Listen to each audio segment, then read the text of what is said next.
ఈ వాక్యాన్ని వీక్షిస్తున్న సహోదరి సహోదరులందరికీ క్రీస్తు పేరట వందనములు.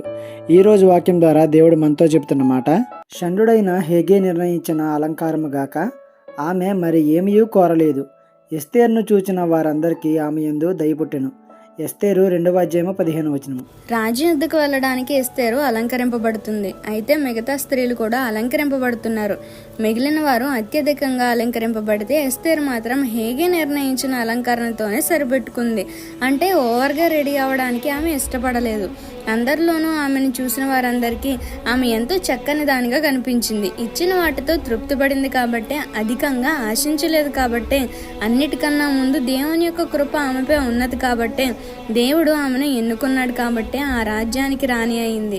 ఒక అలంకారం విషయంలోనే కాదు, ఏ విషయంలోనైనా సరే అధికంగా ఆశించడం సబబు కాదు. కొందరు ఈ వాక్యాన్ని బట్టి అలంకారం చేసుకోవచ్చు అని అంటారు. అలంకారం చేసుకోవడం అనేది దేవునితో నువ్వు చేసుకున్న నిబంధనను బట్టి ఆధారపడి ఉంటుంది. నీ అలంకరణను బట్టి ఇంకొకరు ఆకర్షింపబడాలి అన్న ఆలోచనతో అలంకరించుకోవడం మంచిది కాదు. ఏ విషయంలోనైనా మనం అధికంగా ఆశించి వాటిని పొందుకున్నప్పుడు గర్వం వస్తుంది తప్ప తగ్గింపు స్వభావం రాదు. తగ్గింపు స్వభావం లేనివాడు దేవునికి ఇష్టడు కాదు. ఈ చిన్న సువార్త పరిచర్యలో మీ సహోదరులు. God bless you. ఆమేన్.